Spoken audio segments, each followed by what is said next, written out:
Chantel's point of view. Ang sakit ng katawan ko. Pagod na pagod ako dahil sa work ko. Isa akong janitor sa isang restaurant. Ang daming customer kanina kaya naman sobra akong napagod sa paglilinis. Anak, kumain ka na ba? Tanong ni mama nang makauwi ako. Hindi pa po. Sagot ko. Ma, gutom na gutom ako. Ipaghahain kita. Tugon nito bago dumiretso sa kusina. Nagtungo naman ako sa kwarto at nagbihis bago dumiretso sa kusina. May nakahain na sa lamesa kaya agad akong naupot kumain. Chantal, nagbigay ng invitation ng ate mo para sa anniversary nilang mag-asawa. Gusto niyang magpunta tayo. Sabi ni mama kaya't napatigil ako sa pagkain. Kayo na lang ni tito, ayoko siyang makita. Sagot ko. Ayokong makita ang pagmumukha ng babaeng iniwan tayo para lang sa lalaki. Chantal, patawarin mo na si Sian. Matagal na naman na yun. Sabi ni mama bago hawakan ng kamay ko. Nakikipag-ayos na si ate mo. Pagbigyan mo na. Umiling lang ako at nagpatuloy sa pagkain. Hindi ko makakalimutan yung araw na mas pinili niyang asawa niyang mayabang kesa sa amin ni mama. Biruin mo? Burol lang papa namin pero mas pinili niyang umalis at sumama sa mayabang niyang asawa. Kambal kami ni Sian. Sanggang dikit kami simula pagkabata. Ang dami naming pangarap na dalawa. Pero lahat yun ay pinagpalit niya sa isang lalaki. Isang lalaki na kumutya sa amin. Pero ito pa rin ang pinili niya. Cecil, pabayaan mo na si Chantal. Malalim pa rin ang sugat sa puso niyan. Sabi ni Tito na kapapasok lang ng kusina. Si Tito ang pangalawang asawa ni Mama at masasabi kong mabait siya at itinuring akong parang sariling anak. May anak sila ni Mama na lalaki at siya na lang ay tinuturing kong kapatid. Wala eh. Kahit na anong gawin ni Ate Sian, hindi ko talaga makakalimutan ang ginawa niya. Talagang maraming taon ang pinalipas niya bago magparamdam ulit. Akala niya siguro ay nakalimutan ko ng ginawa niya. Hanggang mamatay ako, nakabaon yun sa puso ko. Matutulog na po ako, sabi ko bago tumayo. Mama, pakihugasan na lang po yung kinainan ko ha. Pagod na pagod po kasi talaga ako ngayon eh. Sige anak, ako nang bahala dito, sabi ni Mama. Magpahinga ka na. Ngumiti lang ako bago dumiretso sa kwarto. Inihiga ko kagad ang pagod kong katawan sa kama bago tumingin sa kisame. Alam kong masama ang magtanim ng galit pero hindi ko talaga mapigilan. Lalo pat masakit ang ginawa sa akin ng isang tao. Napailing-iling na lamang ako bago pumikit hanggang sa tuluyan akong makatulog. Kinabukasan ay isang masamang balita agad ang bumungad sa akin. Nanginginig ako habang nakatingin sa mama kong iyak ng iyak. Hawak ang litrato ni Ate Sayan. Sayan, anak ko. Umiiyak na sabi ni Mama. Sayan.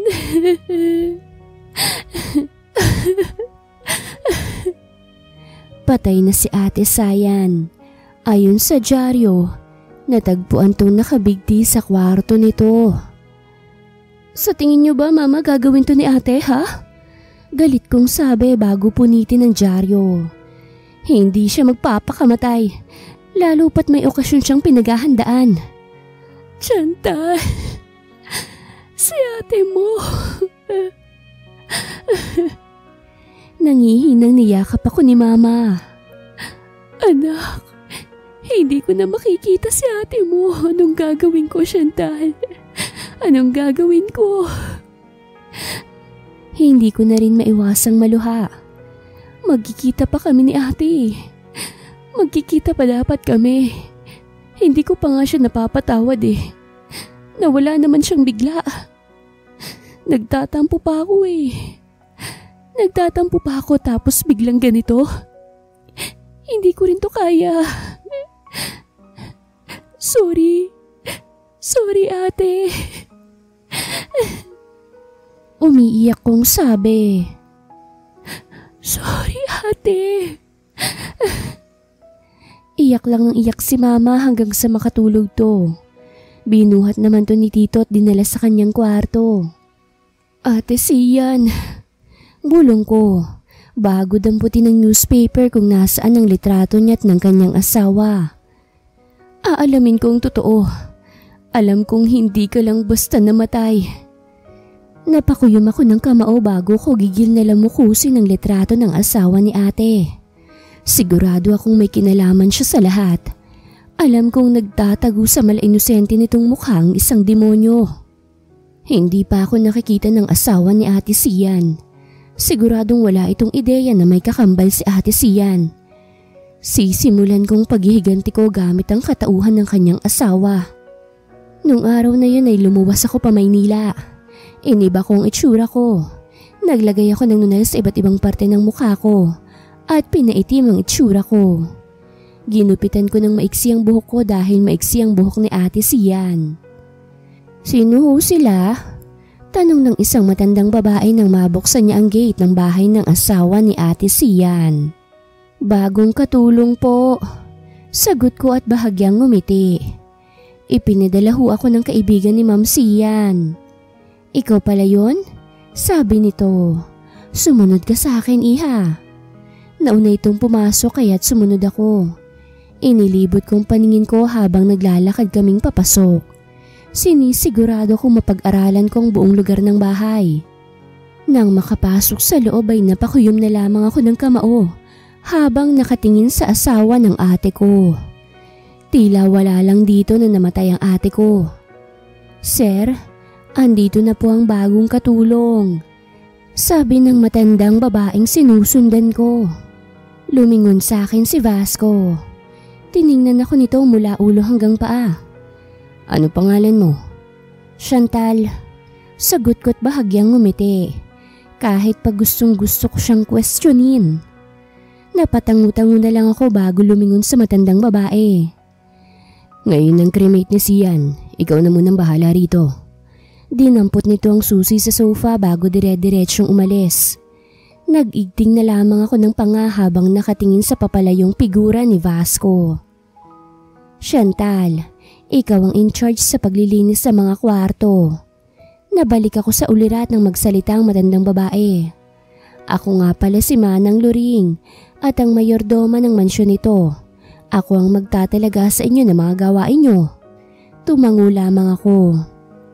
Chantal, ayaw ni Sir Vasco na ipagalawang kwarto ng dati niyang asawa. Kaya't huwag kang papasok doon, ha? Dagdag ni Manang Luring. Kapag nahuli ka, tanggal ka kagad, maliwanag ba yon? Opo, mahinang sagot ko. Sundan mo ko para sa magiging kwarto mo. Sabi nito't nauna nang maglakad. Dala-dala ang mga gamit kong sinundan ko naman ito. Kagaya kanina, palingali nga pa rin ako sa paligid dahil kinakabisado ko ang bawat sulok ng bahay ni Vasco. Lumabas kami ni Manang Luring sa pinto ng kusina at tumambad sa akin ng isang maliit na bahay. Binuksan ni Manang Luring ang pinto ng bahay. Tumambad sa akin ng double deck na higaan at 2 cabinet.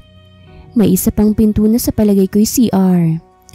Dito ka tutuloy kasama si Emma, sabi ni Manang Luring. Magpahinga ka na muna at mamayang gabi na kita tatawagin para tumulong sa pag-aasikaso ng mga bisita ni Sir Vasco. Salamat ho, nakangiting sabi ko. Iniwan ako ni Manang Luring kaya't pumasok na ako sa loob. Mukhang yung Emma ang nasa ibaba ng double deck, kaya't inilagay ko ang ibang gamit ko sa itaas na kama. Ang mga damit ko na may inayos ko na sa isang bakanting cabinet.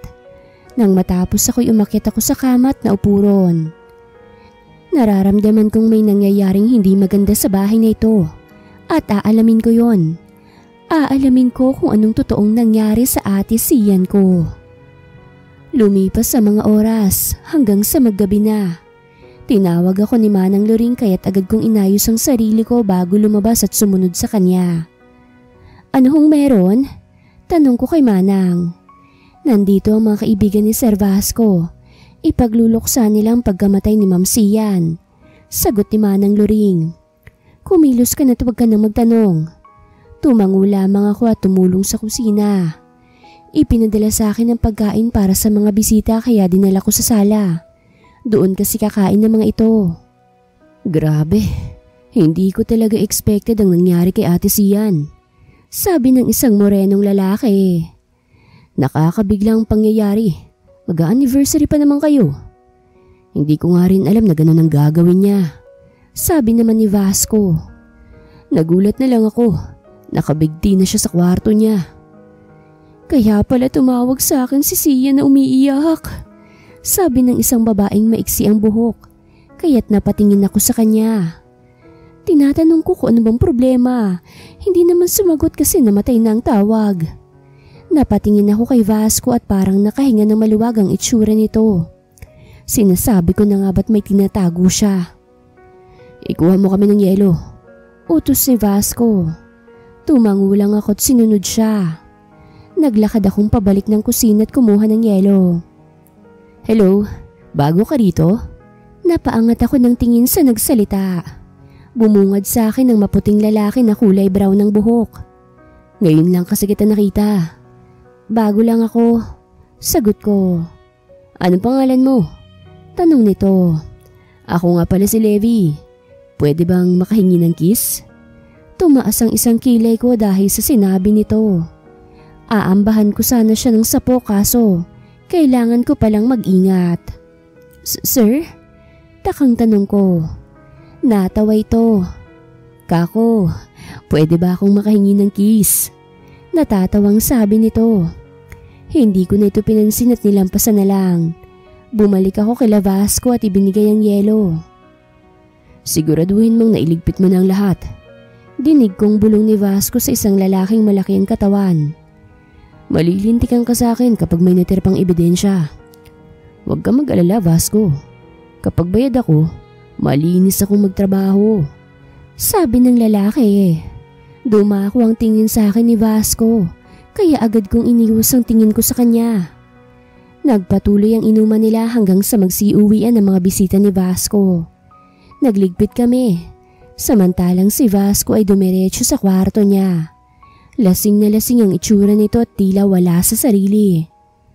Magpahinga ka na, sabi ni Manang Loring. Ako nang bahala dito. Tumango lamang ako bago dumiretso sa kwarto namin ni Emma. Naghintay akong mas lumalim pa ang gabi at hinintay kong makatulog si Emma bago ko kumilos. Tinanggal ko ang peking nunal ko sa mukha at ang foundation kong pang morena. Sinuot ko ang puting dress at naglagay ng peking marka ng lubid sa leeg ko. Pinaputla ko rin ang itsura ko bago maingat na lumabas ng tinutuluyan namin ni Emma. Alam kong ilalak ang pinto sa kusina, kaya't kinuha ko ang duplicate. Maingat akong naglakad paakyat sa second floor at hinanap ang kwarto ni Vasco. Inisa-isa ko ang mga pintuan hanggang sa matagpuan ko ang kay Vasco.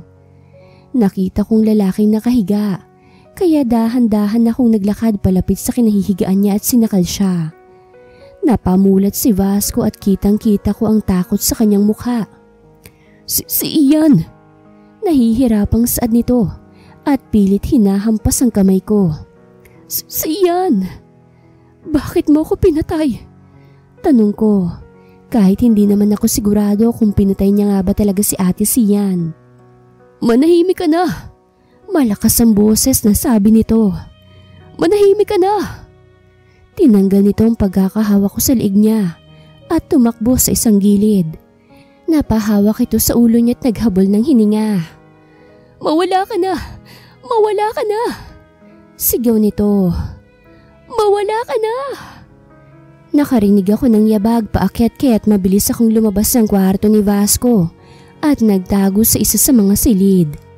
Nang makalagpas sa mga tao, ay mabilis akong bumaba at bumalik sa kwarto namin ni Emma. Hinubad ko ang puting suot ko at ibinalik ko ang disguise ko bago lumabas sa tinutuluyan namin ni Emma at magtungo sa kwarto ni Vasco. Sinong gumagamit sa inyo sa katauhan ni Sian para takutin ako? Galit na sigaw ni Vasco bago ipagtatapon ang mga gamit niya sa kwarto. Sino? Sir, kumalma ka ho. Sabi ni Manang Loring. Wala na hong tao kanina nang magsarado ako. Tulog na ho mga katulong. Nakita ko si Sian, sabi ni Vasco. Nakita ko siya. Sinakal niya ako. Sir, nakainom ho kayo. Siguro namimiss niyo lang si Ma'am Sian kaya nagkaroon kayo ng guni-guni, sabi ng isa pang katulong. Nilapitan naman to ni Vasco at sinakal. Anong pinalalabas mo? Nababaliw na ako ha? Galit na tanong nito. Sir, kumalma ka ho, sabi ni Manang Luring at inawat si Vasco. Lumingon sa amin si Manang Luring. Bumalik na kayo sa mga tinutuluyan nyo. Tumangulang kami't umalis na ron. Napahinto ako sa paglalakad nang mapansin kong isang kwarto. Parang may humihila sa akin na pumasok doon. Chantal, kwarto yan ni Ma'am Sian. Bawal tayo dyan, sabi ng isa kong kasama at hinila na ako. Nagbitiw ako ng isang tingin doon sa kwarto ni Ate Sian. Sa reaksyon ni Vasco, siguradong sigurado na ako na hindi nagpakamatay si Ate Sian. Aalamin kong totoo at kakalap ako ng impormasyon para malaman ang totoong pangyayari. Dahil sa nangyari, naging mainitin ang ulo ni Vasco at para bang balisa ito. Halataring hindi ito nakatulog kaya't napangisi ako. Chantal, linisin mo mga kwarto sa itaas, utos ni Manang. Maliban lang sa kwarto ni Ma'am Sian. Naiintindihan mo ba? Tumango naman ako. Bit-bit ang mga panlinis na umakyat ako sa second floor. Lumingaling ako sa paligid at nang masigurado kong walang tao, ay mabilis akong pumasok sa kwarto ni Ate Sian. Mabilis kong hinalughog ang kanyang drawer, pero wala akong makita kung hindi puro mga gamit. Sunod kong binuksan ang cabinet ni Ate Sian at puro mga damit niyang nakikita. Napatigil ako nang makapakong isang box sa cabinet ni ate. Kinuha ko ang box at binuksan. Bumungad sa akin ang isang tape na kukuhanin ko na sana, pero napatigil ako dahil sa isang boses. Anong ginagawa mo rito? Natuod ako sa kinatatayuan ko bago dahang-dahang lumingon. Bumungad sa akin si Levi, ang lalaking kinausap ko noong nakaraang gabi, at nanghihingi ng kiss sa akin. Bawal ka rito sabi nito bago ako naghihinalang tinignan. Hindi naman ako nakasagot dahil pinangungunahan ako ng kaba. Mas lalo akong kinabahan nang maglakad na ito papalapit sa akin. Sino ka? Seryosong tanong nito. Huwag mo akong isumbong. Tanging salitang lumabas sa bibig ko. Kailangan kong magstay rito. Bakit? Sino ka ba? Tanong nito. Kakambal ako ni Ate Sian. Tugon ko. Sigurado kasing mas mayayari ako kapag nagsinungaling pa ako. Nandito lang ako para alamin ang totoong nangyari sa kanya. Dahil sigurado ako na hindi siya magpapakamatay. Anong sinasabi mo? Kunot noong tanong nito. Pinaghihinalaan mo ba ang pinsan ko? Hindi magagawa ni Kuya Vasco na patayin si Ate Sian. Sa tingin mo ba, kilala mo talaga ang pinsan mo? Seryosong tanong ko. Akala mo lang anghel ang pinsan mo, pero may tinatago siyang kulo. Siguradong sigurado ako na may kinalaman siya sa pagpatay sa kapatid ko. Kailangang malaman ni Kuya Vasco. Wag! Pigil ko sa kanya. Pakiusap. Gusto ko lang malaman ang totoo. Naiiyak ako dahil pakiramdam ko ay masisira na ang mga plano ko. At hindi ko mabibigyan ng hustisya ang Ate Sian ko. Levi, mas lalo akong kinabahan nang marinig ko ang boses ni Vasco. Levi! Dahil sa kabay na ibagsak ko ang hawak kong box. Nanlaki ang mga mata ko bago pulutin ang box at ibalik sa cabinet. Hinila kong papasok sa cabinet si Levi bago isarado ang cabinet. Please, wag muna!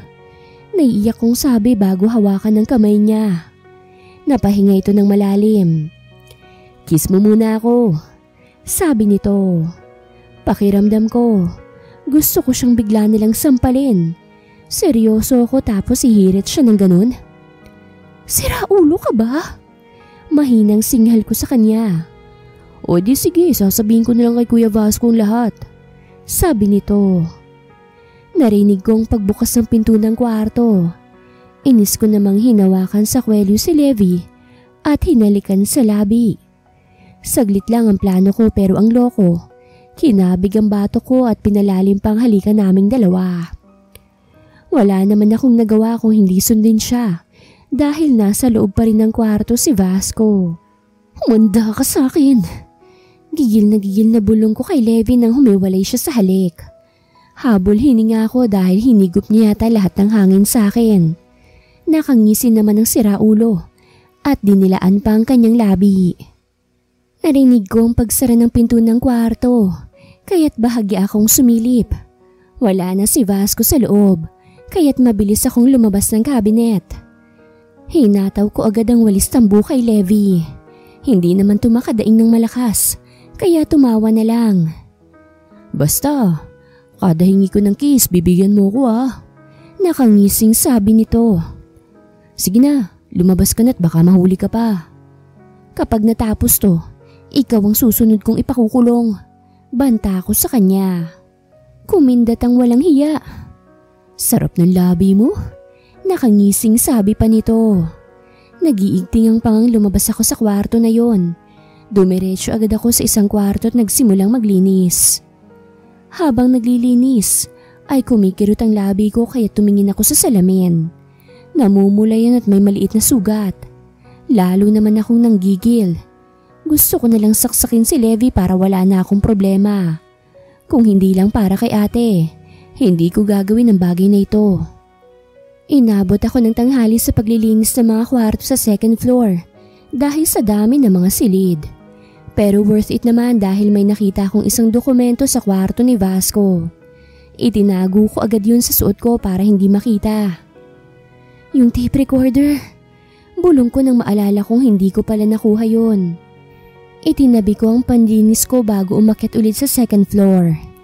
Lumingaling ako sa paligid bago buksan ang pinto ng kwarto ni Ate Sian. Pero natigilan ako nang makita dun si Vasco at hawak nito ang tape recorder na nakita ko. Anong ginagawa mo rito? Sa lubong ang kilay na tanong nito. Namawis ang palad ko't hindi alam ang isasagot. Biglang may umakbay sa akin at base sa amoy niya, si Levi siya. Pasensya na Kuya Vasco. Inutusan ko kasi siyang kuhanin yung labahin ko sa kwartong tinutulugan ko. Nasabi kong pangatlong kwarto, pang-apat pala ako. Sabi ni Levi. Sa susunod na mauulit to, tanggal ka na. Sa lubong ang kilay na sabi ni Vasco. Pasensya na po. Nakayukong sabi ko. Hinila ako paalis doon ni Levi. Dinala niya ako sa kwartong tinutuluyan niya at isinandal sa pinto. Hindi ka na naman nag-iingat, sabi nito bago haplusin ang pisngi ko. Sino nang ikikis ko kapag nahuli ka? Tantanan mo nga ako. Inis kong sabi bago siya itulak palayo sa akin. Akin na nga yung mga labahin mo't may gagawin pa ako. Nakangising kinuha nito ang isang basket at inabot sa akin. Huwag mong amuyin yung brief ko Nakangising sabi nito. Pakialam ko sa brief mong may amoy sama ng loob. Masungit kong sabi bago padabog na lumabas ng kwarto niya. Narinig ko pa ang tawa nito bago ko maisarang pinto, kaya't lalong kumulo ang dugo ko. Bumaba na ako at dumiretso sa labahan, tsaka iniwan ang maruruming damit ni Levi. Kumain ka na, sabi ni Manang Luring. Pagkatapos mo kami naman at ikaw naman ang mag-asikaso sa mga pinagkainan nila Sir Vasco. Tumango ako bago kumuha ng pagkain. Doon ako kumain sa kwarto namin ni Emma. Inilabas ko ang dokumentong nakuha ko sa kwarto ni Vasco at binasa yon habang kumakain. Kontrata ng mga illegal business? Nakakunot noong basa ko sa dokumento. Inisa-isa ko pa ang mga iyon hanggang sa makarating ako sa dulo. Napatigil ako sa pagkain at napaiyak na lamang nang makita ang litrato ni Ate Sian doon. Bugbog sarado ang itsura nito at hindi na makilala. Ang payat-payat din ito at halatang nahihirapan na. Ate, bakit ba kasi sumama ka sa kanya? Lumuluhang tanong ko sa litrato. Ang tagal ka na niyang ginaganito pero hindi ka man lang umuwi. Matatanggap naman namin ang mga sumbong mo Iyak lang ako ng iyak doon. Napatigil ako nang may kumatok. Itinago ko sa loob ng punda ang mga dokumentong nakuha ko at pinunasan ng mga luha ko. Hindi ko pa binibigyan ng signal yung kumakatok na pumasok pero bumukas na ang pinto. Napairap ako nang makita ang nakangising si Levi. Umiyak ka? Tanong nito. Wala kang pakialam. Sagot ko at nagpatuloy na sa pagkain. Malis ka nga rito. Sungit mo. Natatawang sabi nito. Ikaw nga itong iko-conflirt ko eh. Ayaw mo pa? Anong conflirt? Gusto mong itara ko sa lalamunan mo itong tinidor? Banta ko. Ngumisi lamang to bago umakyat sa higaan ko. Naupo ito sa tabi ko at nakangising pinagmasdan ako. Bakit ka umiiyak? Tanong nito. Pakailan mo ba? Mahinang tanong ko. Wala akong sasabihin sa kapamilya ng kalaban ko. Ang harsh mo naman sa akin, babe. Kulang ka siguro sa halik.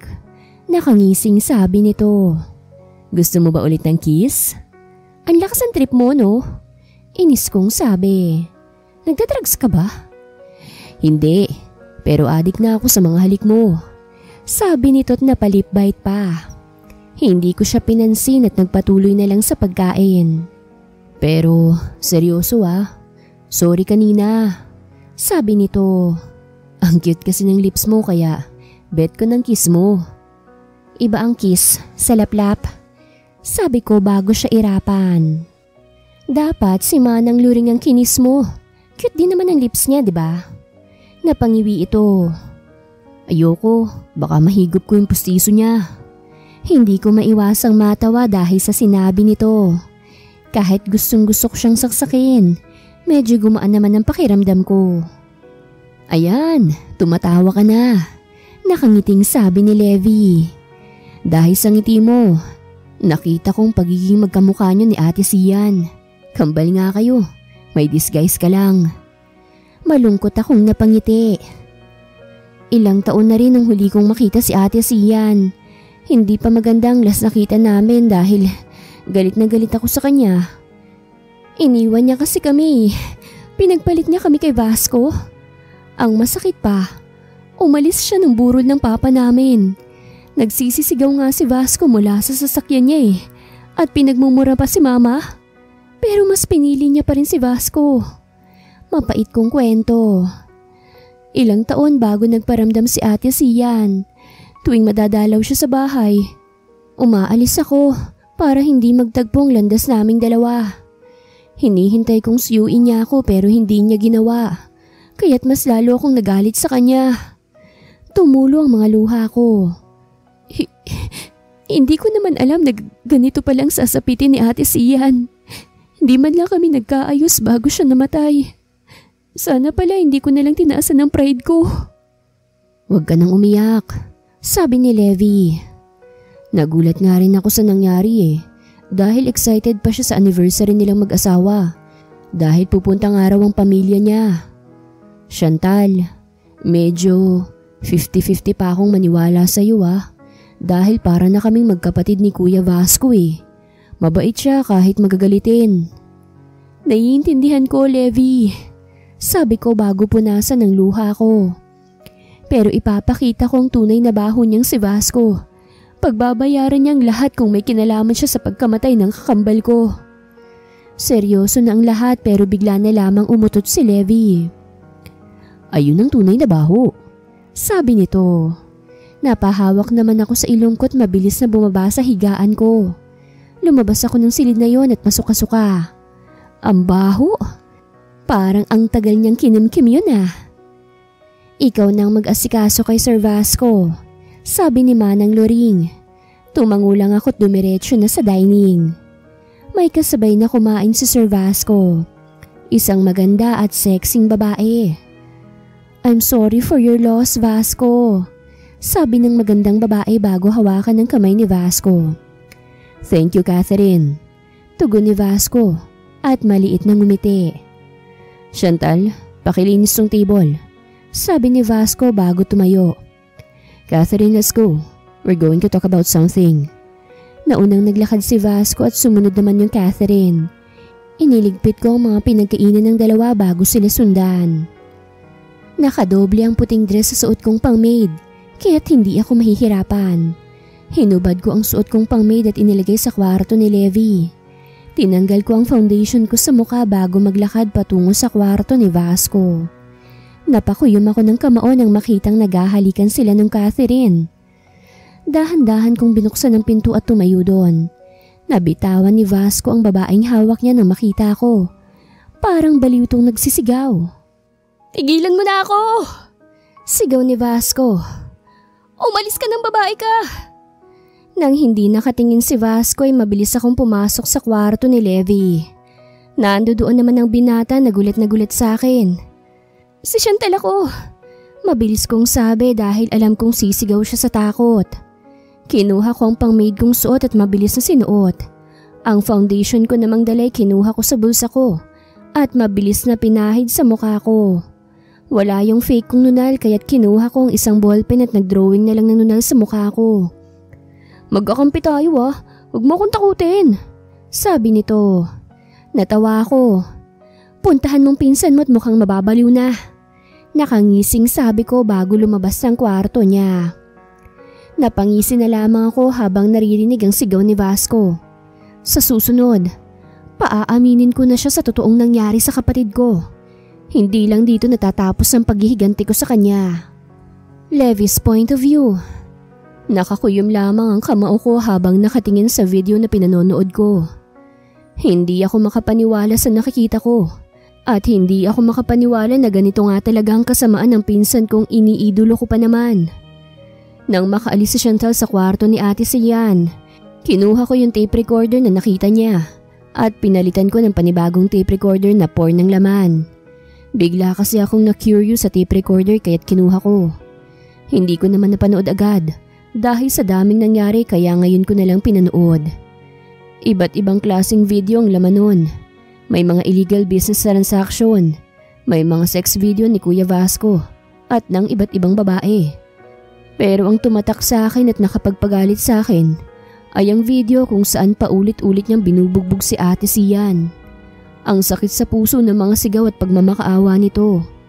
Sa likod ng mga ngiti nito sa amin ay ang impyernong kinukubli sa kanya. "Levi!" Narinig kong pagkatok ni Chantal. Mabilis kong pinatay ang video. Ayokong ipakita sa kanya ang laman ng tape recorder dahil alam kong grabe ang magiging galit niya. Ayoko rin munang kumilos dahil alam kong malakas ang koneksyon ng pinsan ko. May mga koneksyon siya sa mga nakatataas, kaya't posible niyang matakasan ang kasalanan niya. "Ang tagal mo naman!" Inis na sabi ni Chantal nang mabuksan ko siya ng pinto. "Easy, nanonood ako ng kababalaghan eh." Natatawang biro ko. "Ayaw mo naman sigurong makita yun, hindi ba?" Umirap to. "Puro ka talaga kabalustugan." Gabi na kaya malaya kaming nakakapag-usap. Suot nito ang puting dress niya na panakot niya kay Kuya Vasco. Wala ang disguise nito kaya kamukhang kamukha siya ni Ate Sian. At ang ganda niya. "Ang ganda mo Nakangiting sabi ko habang nakatitig sa kanya. "Kiss mo nga ako." Sinamaan ako nito ng tingin bago halikan sa labi. Joke lang naman yon pero masaya sa feelings dahil tinutuon niya. "Bukas mo natakutin si Kuya Vasco. Maghalikan na lang tayo magdamag." Sabi ko't naglambing na yumakap sa bewang niya. "Che!" Tinanggal nito ang pagkakayakap ko at lumayo sa akin. "Tigilan mo nga ako sa pagiging malandi mong lalaki ka?" "Ang cold-hearted mo naman. Buti pa si Ate Sian sobrang lambing." Parang batang sabi ko. "Bumangon sana si ate at multuhin ka." Singhal nito sa akin. "Diyan ka na nga. Uumpisahan ko ng baliwin ng demonyo mong pinsan." "Hindi pa nagsisimula. Ako na itong nababaliw sa'yo eh." Hirit ko. Inambahan ako nito ng hampas kaya't mabilis akong umatras. Inis itong umirap sa akin bago mabilis na lumabas ng kwarto ko. Sinundan ko naman to. Nakasilip lang ako sa gagawin nito. Pumasok si Chantal sa kwarto ng pinsan ko. At maya-maya lamang ay narinig ko ang sigaw ng pinsan ko. "Pinatay na kita! Pinatay na kita!" Naririnig kong sigaw ni Kuya Vasco. "Bakit ba ayaw mo akong patahimikin? Pinatay na kitang panira sa buhay ko." Nakarinig ako ng putok ng baril kaya't naalarma ako at mabilis na nagtungo sa kwarto ni Kuya Vasco. Nakita ko si Chantal na sapo ang kanyang balikat kaya agad ko siyang hinila patungo sa kwarto ko. Magdago ko sa CR. Bulong ko sa kanya bago muling lumabas. Nakita ko mga patak ng dugo sa sahig kaya't mabilis ko yung pinunasan gamit ang suot kong tsinelas. Dumating na rin ang mga kasambahay kaya sabay-sabay kaming nagtungo sa kwarto ni Kuya Vasco. Sino sa inyong nantitrip sa akin? Galit na tanong ni Kuya Vasco bago itutok sa amin ang hawak niyang baril. Alam kong may nagpapanggap sa inyo bilang si Sian. Sino sa inyo yon?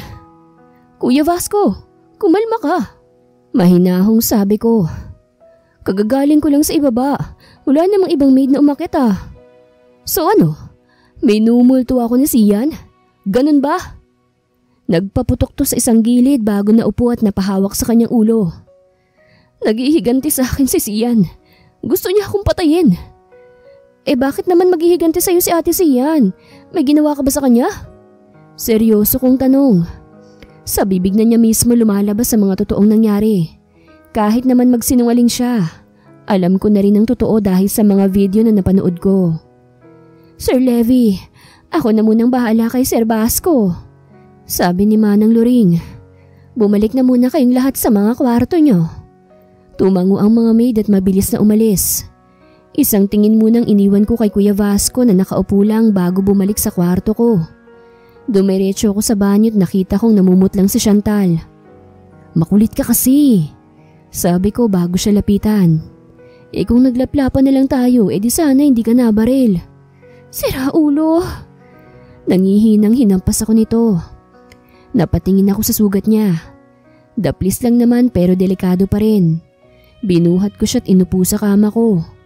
Kumuha ako ng first aid kit at inumpisahang gamutin ang kanyang sugat. Konti na lang at makakamit ko ng hustisya. Nakangiting sabi ni Chantal. Nai-record ko ang pag-amin niya.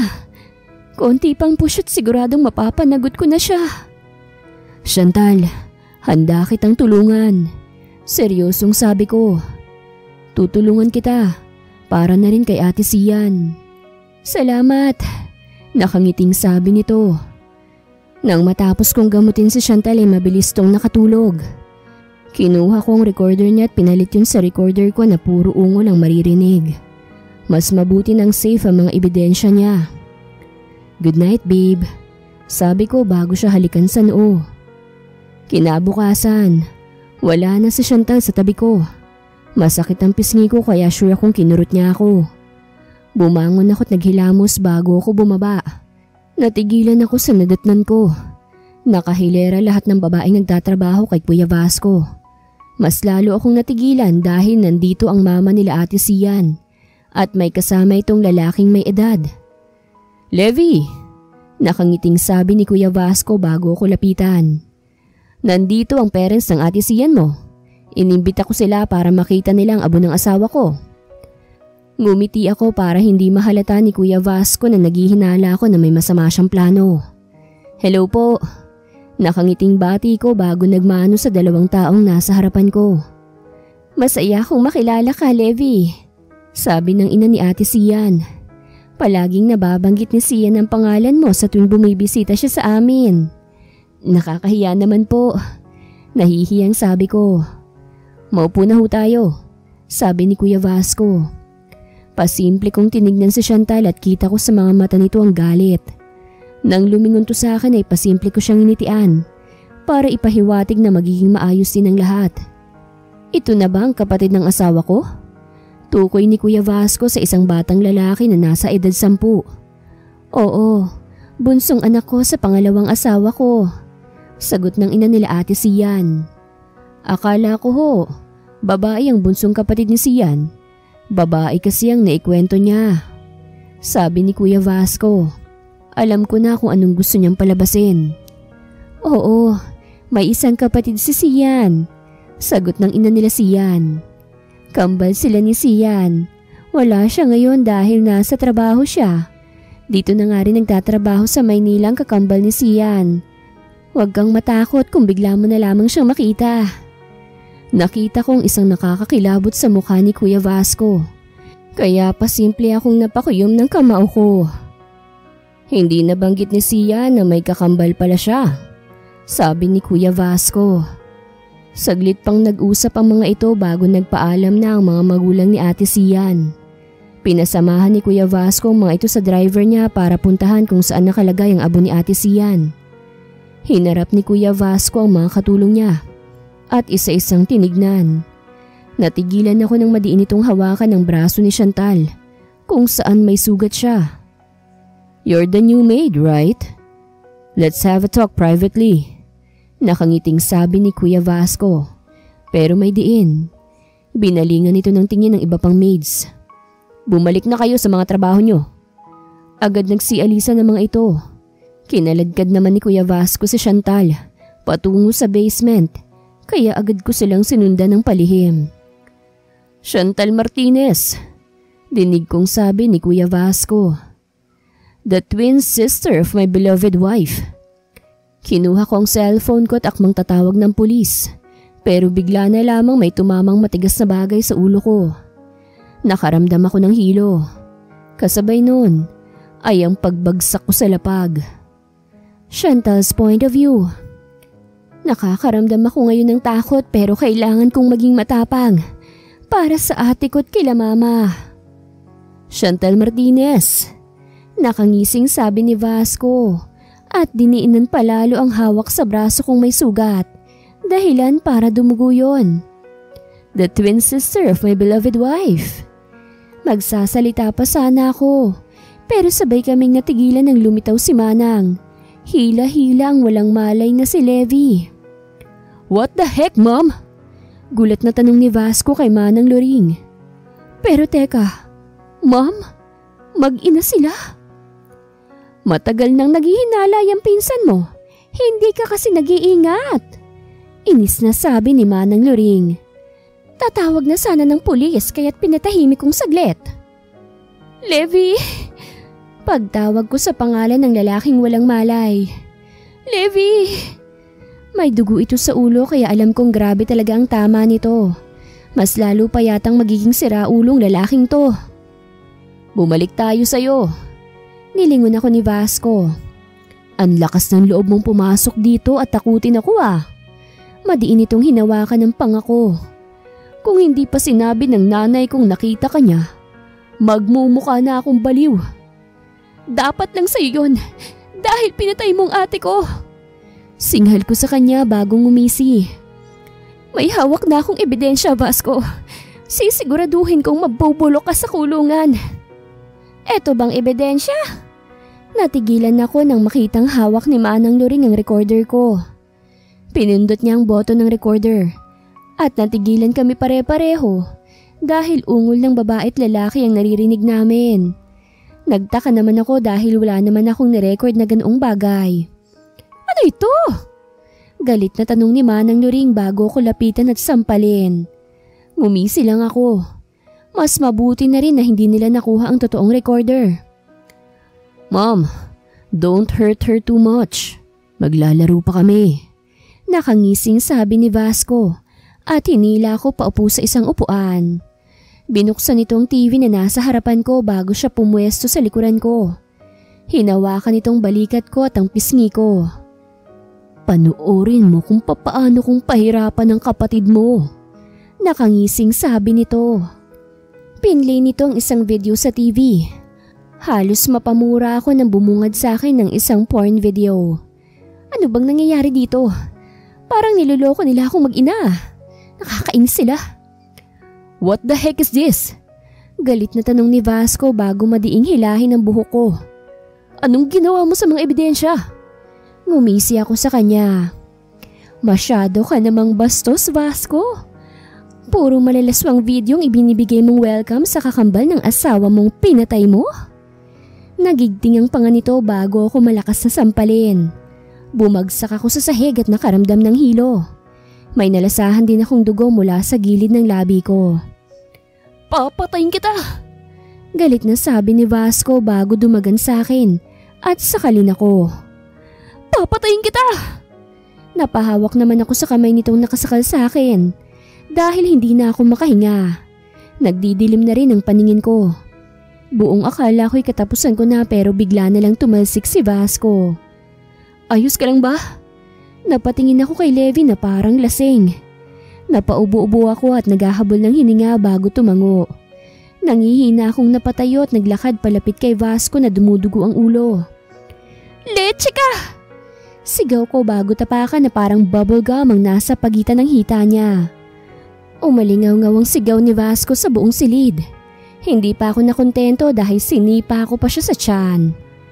Para yan kay Ate Sian, sabi ko bago balingan si Manang Loring. Walang malay ang matandang babaeng nakahandusay sa lapag. Napatingin ako kay Levi na sapo ang kanyang ulo at nakaupo sa isang gilid. Buhay ka pa? Tanong ko bago siya lapitan. Levi, ang daming dugo. Kaya mo bang maglakad? Tara na sa ospital. Kiss mo ko, sabi nito't ngumuso. Hindi naman ako nagdalawang isip na halikan siya sa labi. Bigla itong bumagsak kaya medyo nataranta na ako. Levi! Mahina ako itong tinapik sa pisngi. Levi, gumising ka! Biglang may mga dumating na mga pulis. Kasunod na mga ito ang mga katulong sa bahay. Nakahinga ako ng maluwag bago yakapin si Levi. Hindi ko rin maiwasang maiyak dahil sa sayang nararamdaman ko. Pakiramdam ko, tapos na ang lahat. Ma'am, ayos lang po ba kayo? Tanong ng isang pulis. Hindi ko na alam ang sumunod na nangyari dahil nilamon na ako ng dilim. Hindi ko alam kung gaano ako katagal nawala ng malay. Nang magising kasi ko'y nasa ospital na ako. Masakit ang ulo't leeg ko. Mahapdi rin ang pisngi ko kaya bahagya akong napangiwi. Anak! Napatingin ako kay mama na mabilis lumapit sa akin. Anak ko! Dinamba ako nito ng yakap kaya't bahagya akong napangiwi. Mas lalo yata akong sinaktan ni mama. Ma! Masakit! Nakangiwing daing ko. Humiwalay naman si mama sa yakap. Kamusta? Wala na bang masakit sa'yo anak? Sorry kung napabayaan kita. Akala ko mawawala ka na rin sa akin. Akala ko dalawa kayo ni Sian na iiwan na ako. Hysterical na sabi nito. Mahal, kumalma ka. Sabi ni Tito bago hawakan sa kamay si mama. Baka ma-high blood ka na naman yan. Oo nga po ma, kalma lang. Sabi ko kay mama. Maayos na pong lagay ko. Kaya't wala kayong dapat na ipag-alala. Para namang nakahinga ng maluwag si mama. Kinuha nito ang tubig sa bedside table at ininom. Mama, para sa akin yan eh. Nakasimangot kong saad. May natira pa naman. Sabi ni mama at inabot sa akin ang natirang tubig. Natawa na lamang ako't ininom yon. Oo nga pala, ano nang nangyari? Tanong ko. Kamusta po si Levi? Si Vasco at Manang Loring po nahuli na ba? Anak, nakakulong na si Vasco. Sagot ni mama. Habang wala kang malay, inasikaso lahat ni Levi. Kahit pabawal sa kanyang kalusugan. Ipinasa niya ang lahat ng ebidensya sa ninong niyang pulis. Sa susunod na linggo anak, magsasagawa na ng hearing. Sigurado na agad akong mananalo tayo anak. Mabibigyan na ng hustisya ang Ate Sian mo. Napangiti naman ako habang nangingilid ang aking mga luha. Ma, hanggat hindi nakukulong si Vasco, hindi ako titigil. Kailangan ni ate ng hustisya. Gagawin kong lahat kahit delikado pa. Oo nga pala, ikaw na bata ka? Kinurot ako ni mama. Bakit hindi mo sinabi na ganito palang gagawin mo ha? Kaya pala hindi ka tumatawag sa amin. Ayoko lang pong mag-alala kayo ma. Nakangusong sabi ko. At saka, alam ko namang pipigilan niyo ako kaya hindi ko na pinaalam. Sorry na po mama. Nangilid ang mga luha ni mama bago yumakap sa akin. Anak, wag mo na ulit gagawin yun ha. Ayokong pati ikaw mawala sa buhay ko. Hindi ko na talaga kakayanin. Sorry na po. Malambing kong sabi. Nasa ganung posisyon kami nang biglang bumukas ang pinto at iniluwal si Levi. Babe! Nakangiting sabi ni Levi at lumapit sa akin. Pakis nga, kahit hindi ka pa nagtutoothbrush. Sinamaan ko ito ng tingin pero natawa lang siya't nagpa-cute. Anong kiss? Sabat ni Tito kaya't mabilis na napaayos si Levi. Pinopormahan mo ba ang anak ko? Tanong ni Tito kay Levi bago ito akbayan. Pupwede ho ba? Tanong ni Levi kay Tito. Gusto ko nga hong pormahan ng anak ninyo eh. Kaso gusto kong kayo munang tanungin. At saka plano ko pong pormahan si Chantal kapag natapos na lahat ng gulo. Tumingin sa akin si Tito. Pumapayag ka bang magpaporma, Chantal? Tanong ni Tito. Nagkibit balikat lamang ako. Wala pa akong sagot tungkol sa bagay na yon. Ang gusto ko lang ngayon ay makamit ng tuluyan ng hustisya. Maya-maya lamang ay may dumating na doktor. Sinuri ako nito't sinabi na maayos lang ako at pwede na akong kumain. Agad naman akong binigyan nila mama ng pagkain. Anak, mauna na muna kami. Paalam ni mama. Yung kapatid mo kasi iniwan muna namin sa kapatid ng tito mo. Baka umiyak yun kaya't babalikan muna namin. Sige po, mag-iingat po kayo. Sabi ko. Don't worry my dear in-laws. Ako na pong bahala sa anak nyo. Sabi ni Levi at sumaludo pa. Maraming salamat, Levi. Tugon ni mama. Levi, huwag mong gawan ng masama si Chantal namin ha? Tatamaan ka sa amin. Banta naman ni Tito kay Levi. Nang makaalis sila mamay agad sumampas sa kama si Levi na higa. Babe, pagod ako. Nakangusong sabi nito. Kiss mo nga ako para matanggal ang pagod ko. Pati na rin ang sakit ng ulo ko. Magpahinga ka na, sabi ko sa kanya. Dito ka sa unan mahiga para hindi ka mangawit. Nakangiting gumapang to palapit sa akin at nahiga sa unan. Yumakap pa ito sa bewang ko pero hindi ko na siya sinaway. Mabait na muna ako sa kanya dahil alam kong pagod siya kakaasikaso ng lahat. Saan mo nga pala nakuha yung mga ebidensya? Tanong ko sa kanya. Yung tape recorder, kinuha ko siya sa kwarto ni Ate Sian dahil na-curious ako. Pinalitan ko ng porn movie yun para hindi mahalata. Sagot nito. Yung audio recorder mo naman, pinalit ko sa audio recorder ko. Gusto ko lang maging safe ang mga ebidensya. Huwag ka magagalit ha. Hindi ako galit. Nagpapasalamat pa nga ako dahil ginawa mo yun eh. Kung nagkataon wala akong ebidensyang mayaharap sa korte. Nakangiting sabi ko. Napanood ko yung video. Sumeryoso ang mukha nito. Pero ayokong sabihin sa yung laman nun at ayokong mapanood mo. Alam kong masasaktan ka kaya hindi ko ipinanood sa yung bagay na yun. Naiintindihan ko, Levi. Maraming salamat sa lahat ha. Nakangiting sabi ko bago siya halikan sa labi. Napabungis-ngis naman ito na parang bata bago isiksik ang kanyang mukha sa bewang ko. Natawa na lamang ako sa reaksyon nito bago nagpatuloy sa pagkain. Nang matapos ako sa pagkain, ay maingat akong bumaba ng kama dahil nakatulog na si Levi. Humihilik pa nga ang lalaki kaya't masasabi kong pagod na pagod talaga siya. Inilagay ko sa plastic ang pinagkainan ko at uminom ng tubig bago bumalik sa kama. Inayos ko ang pagkakahiga ni Levi para hindi tamaan ang sugat niya sa ulo. Babe, yumakap sa akin si Levi at sumiksik. Dito ka lang po. Natawa ako dahil ang cute niya. Mukhang napapanaginipan pa niyang tungkol sa akin. Tinabihan ko na lang to sa pagkakahiga at pinagmasan ng kanyang mukha habang marahang hinahaplos ang may kahabaan niyang buhok. Ang gwapo ni Levi. Ang lakas ng dating niya. Parang pang-asar niya sa akin palagi. Kahit masarap siyang sakalin, thankful pa rin ako na dumating siya sa buhay ko. Lumipas ang araw at nakalabas na ako sa ospital. Hindi ako nagpahinga kahit bilin niyo ng doktor. Tinulungan ko si Levi sa pag-aasikaso sa kaso ni ate dahil ayokong masobrahan naman siya sa pagod. Paano ba naman may higit 24 oras siyang natulog noong nakaraan kaya sobrang kinabahan kami. Sabi ng doktor, sobrang pagod na pagod daw talaga siya. Babe, ready ka na ba? Tanong ni Levi bago hawakan ng kamay ko. Ngayon ang hearing tungkol sa kaso ni Ate Sian. Kinakabahan ako na may halong galit. Hindi ko alam kung kaya ko bang pigilin ang galit ko kapag nakita ko si Vasco. Ready na, sabi ko't maliit na ngumiti.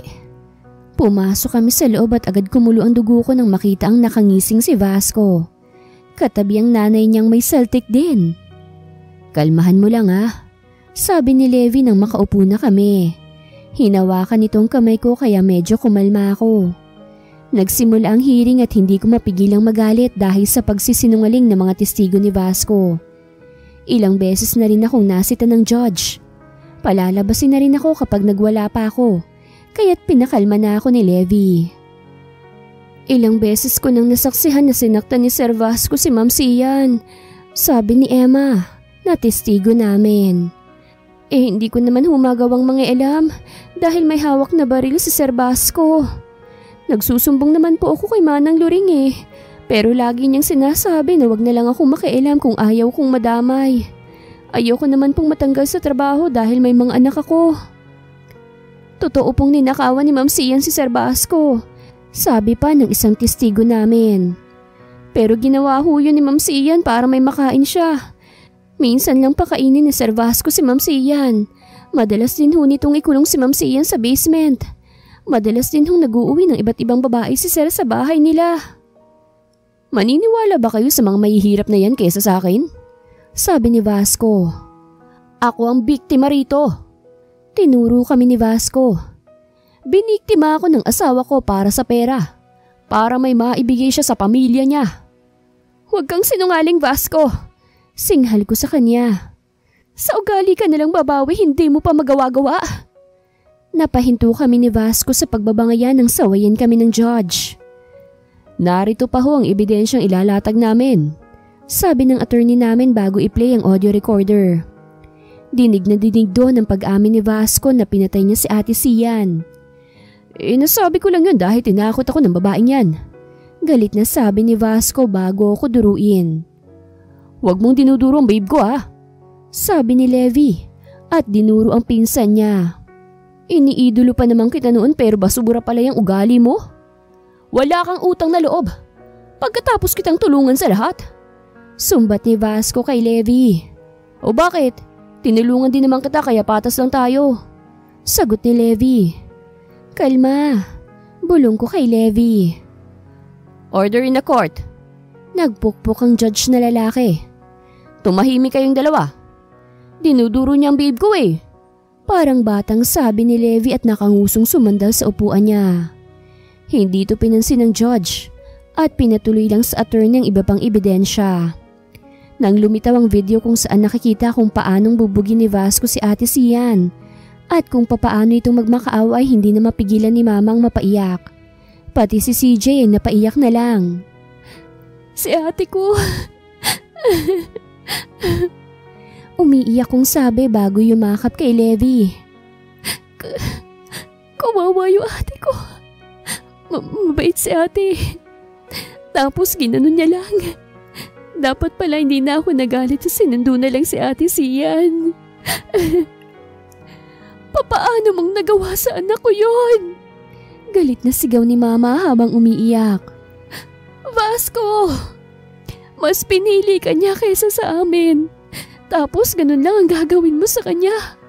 Napakasama mo, Vasco. Napakasama mong tao.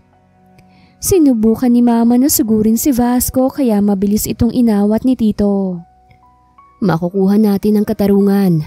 Tumahan ka na. Malambing na sabi ni Levi. Nandito lang ako para sa inyo, okay?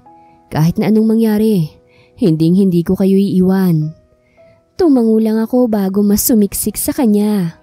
Nang medyo kumalma na ako ay agad akong umayos. Ikaw, Vasco Chavez at Loring Chavez ay hinahatulan ng habang buhay na pagkakakulong at pinagbabayad ng 1 milyon para sa pamilya ng biktima. Sabi ng judge bago magpukpok. Napaiyak naman ulit kami ni Mama dahil sa sobrang tuwa. Mama, panalo po tayo. Masayang sabi ko bago yakapin ng mahigpit si Mama. Panalo tayo, Ma. Tumango lang si Mama dahil hindi ito makapagsalita dahil sa kanyang mga luha. Humiwalay ako kay Mama at binalingan naman si Levi. Hinalikan ko ito sa labi bago siya yakapin. Maraming salamat, Levi. Maraming salamat. Emosyonal kong sabi. Hindi niyo pwedeng gawin sa akin to. Napalingon kami kay Vasco na nagwawala habang hawak ng kapulisan. Hindi niyo ba ako kilala ha?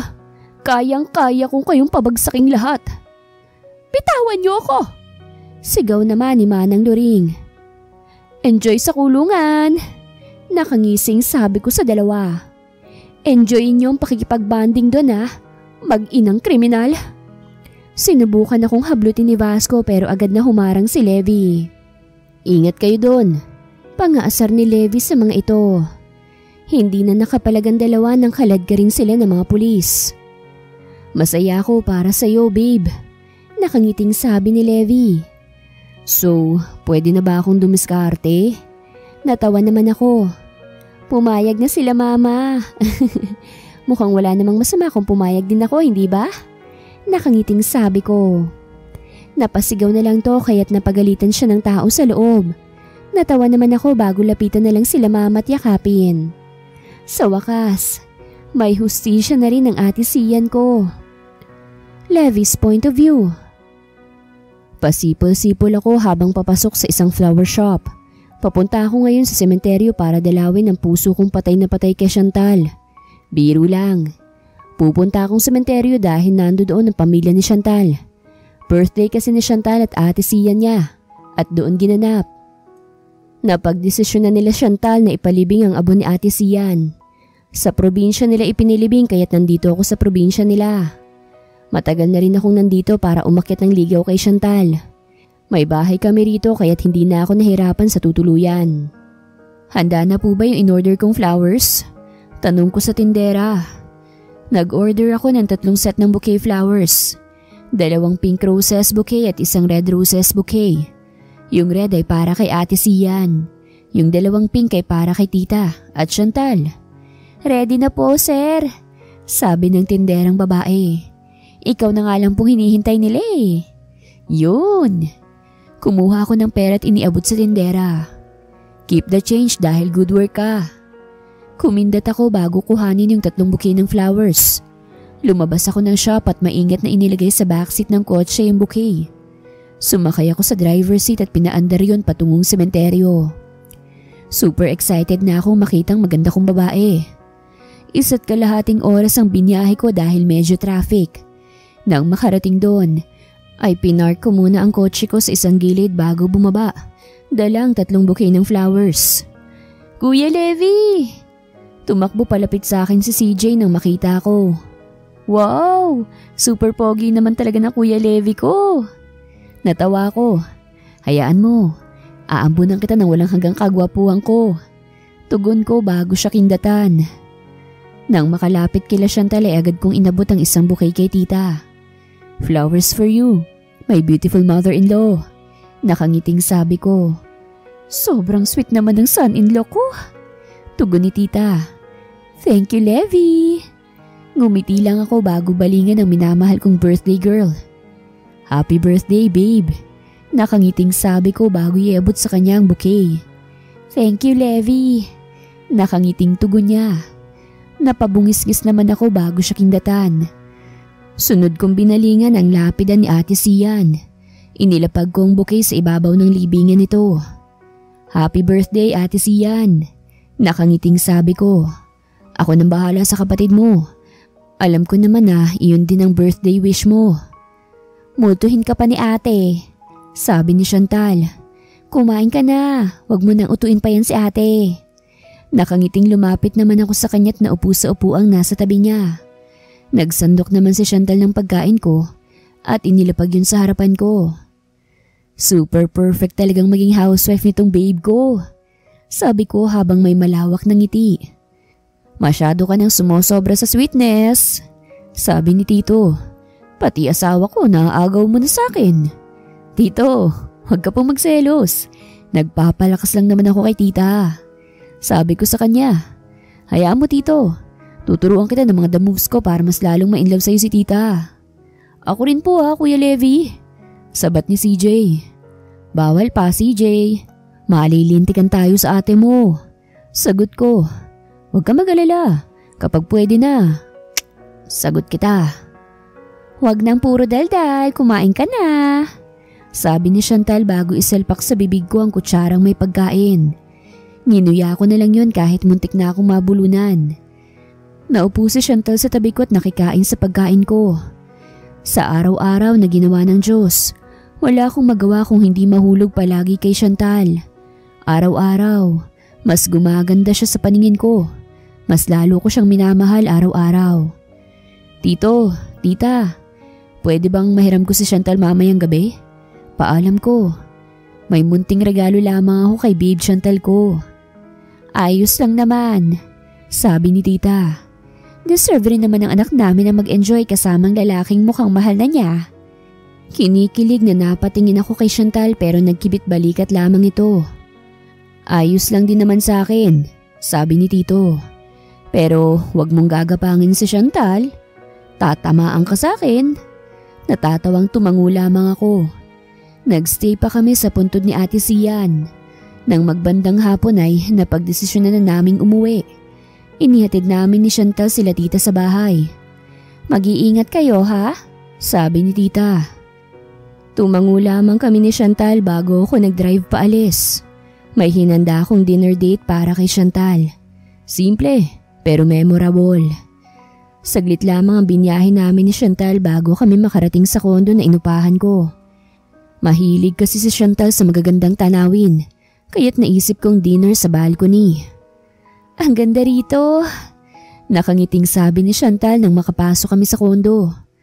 Ang romantic naman. Siyempre naman. Tugon ko't hinila siyang patungo sa veranda. Kinuha ko ang cake na nasa table. Happy birthday, Chantal. Thank you, Levi. Sobrang nagustuhan ko. Nakangiting sabi niya. Blow your candle, babe. Nakangiting sabi ko. Pumikit saglit si Chantal bago hipan ng kandila. Ibinaba ko ang cake sa lamesa bago siya ipaghila ng upuan. Nang nakaupo si Chantal ay naupo na rin ako. Ang sarap ng steak. Siyempre naman, request ko talaga yan para sa'yo. Nakangiting sabi ko. Gusto ko yung palagi kitang pinasasaya. Sobra-sobra na nga yung mga ginagawa mo para sa akin eh. Nakangiting sabi ni Chantal. Nung una, gusto kong maglaho ka na lang sa paningin ko. Pero ngayon, 1 minuto pa lang kitang hindi makita. Sobrang namimiss na kita. Huwag mo naman akong pakiligin. Pakiramdam ko tuloy gusto mo na lang akong sagutin eh. Pigil ang kilig na saad ko. Natawa ito bago hawakan ng kamay ko. Levi, tandaan mong araw na ito ah. Ito na ang magiging anniversary natin dahil boyfriend na kita ngayon. Weh? Utal kong tanong. Walang biro ah. Nakangiting tumango siya. Hindi ko napigilan ang sarili ko at agad na tumayo. Nilapitan ko si Chantal bago halikan sa labi. I love you, Chantal. Buong pusong sabi ko. Tumayo to bago hilahin ako papasok sa kondo. Itinulak ako nito sa kama bago siya kumandong paharap sa akin. Birthday ko pero ikaw ang bibigyan ko ng magandang regalo. Nakangiting sabi niya bago ko halikan sa labi. Ready ka na ba? Napalunok ako. Magagalit si Tito. Ako naman ang gumapang, hindi naman ikaw eh. Nakangiting sabi niya bago ko halikan sa labi. Hindi na ako nakapagpigil pa at tinugunan na ang kanyang halik pabalik. Eksperto kong tinanggal ang kanyang damit. Kasabay ng kanyang panloob. Bumaba ang aking halik sa kanyang leeg pababa sa kanyang dibdib. Tila musika sa aking tenga ang mga ungol na lumalabas sa bibig ni Chantal. Levi! Halinghing nito bago hawakan ang aking buhok. Tumayo ako't inihiga si Chantal sa kama. Hinubad ko na ang natitirang salbot nito sa kanyang katawan. Chantal, magpakasal na agad tayo ah. Malambing kong sabi bago umibabaw sa kanya. Gawa na tayong baby tapos magpakasal na tayo. Nang tumango ito'y mas lalo akong nanggigil. Mapusok kong hinalikan si Chantal na agad nitong tinutugunan. Bawat halinghing nito'y nagiging dahilan para mas lalo akong maging sabik sa kanya. Bahala na bukas. Natatawang sabi ko. Haharapin ko na lang ang galit ni father-in-law. Chantal's point of view. Wala akong bakas ng pagsisisi sa sarili ko. Masaya pa nga ako kahit ako yung gumapang kay Levi. Babe, I want more. Natawa na lamang ako habang nakatingin kay Levi na nananaginip. Naghihilik pa ito at halatang masyadong napagod. Napailing-iling na lang ako bago tumayo pero napangiwi ako nang maramdaman ang sakit sa pechay ko. Ang laki ba naman kasi ni Levi? Kinuha ko ang bathrobe at yun ang isinuot. Nagtungo ako sa kusina at binuksan ng ref. May nakita akong hotdog at itlog, kaya yun ang napili kong lutuin. May bigas din kaya't nagsaing na ako. Nasa gitna ako ng pagpiprito nang may mga brasong yumapos sa akin mula sa likuran. Good morning, babe. Inaantok na sabi ni Levi. Inaantok ka pa, matulog ka muna ulit. Malambing kong sabi. Hindi to sumagot at hinalikan lamang ako sa liig. Natawa naman ako bago haplusin ang braso niyang nasa bewang ko. Umupo ka na muna, nagluluto ako. Sabi ko sa kanya. Nakinig naman to at agad na upo. Tinapos ko ang pagpiprito at inilapag yon. Hindi pa luto yung kanin kaya't nilambing ko muna si Levi. Kamusta naman ang tulog mo? Malambing na tanong ko sa kanya. Super good. Nakangiting sagot niya bago ako halikan sa leeg. Babe, gapangin mo naman ako ulit Mamaya na. Nakangising sabi ko bago siya kindatan. Nakakandong lamang ako kay Levi hanggang sa maluto ng sinaing. Naghain ako at agad kaming kumaing dalawa. Pagkatapos kumain, ay kaming dalawang naghugas bago kami maligo. Siyempre naman hindi lang ligong naganap. Ginapang ko ulit siya dahil nangaakit siya. Nakailang gapang kami sa isa't isa. Kaya ito, pagod na pagod ako habang nasa biyahe. Tulog ka muna, sabi ni Levi bago ipatong ang kanyang kamay sa hita ko. Sige na babe, tulog ka muna po. Tumango naman ako bago pumikit. Nakatulog ako agad dahil na rin sa sobrang pagod. Nang magising ako'y nasa bahay na kaming dalawa. Abat bakit ngayon lang kayo? Sumalubong agad sa amin si Tito, kasama si Mama. Parehong nakapamewang ang dalawa at nakataas ang isang kilay. Pasok muna po tayo. Natatawang sabi ko. Pumasok kaming dalawa sa bahay. Tahimik lang si Levi habang nakahawak sa kamay ko. Mukhang tiklop agad to Mukhang hindi lang celebration ang nangyari sabi ni Mama. Boyfriend ko na po si Levi. Anunsyo ko. Balak na po namin magpakasal agad dahil gumawa kami ng baby kagabi at kaninang umaga. Napaubo si Tito sa pagiging diretsa ko. Levi! Sabi ko sa'yo walang gapangan. Sabi ni Tito kay Levi. Tito, si Chantal naman pong gumapang sa akin. Sabi ni Levi at itinuro pa ako. Si Chantal po ang gumapang sa akin. Kaninang umaga ko lang naman siya ginapang Abot! Natawa ako nang maghabulan si Tito at Levi sa labas ng bahay. Ma, sigurado na po ako kay Levi. Nakangiting sabi ko bago balingan ng tingin si Mama. Alam ko po na hindi niya ako sasaktan. Kaduguman niya si Vasco. Pero alam kong iba siya. Ngumiti si Mama. Anak, noon pa naman ay gustong-gusto ko na si Levi para sa'yo. Alam ko namang mamahalin ka ni Levi ng buong buo. Sabi ni Mama. Masaya ako para sa inyong dalawa.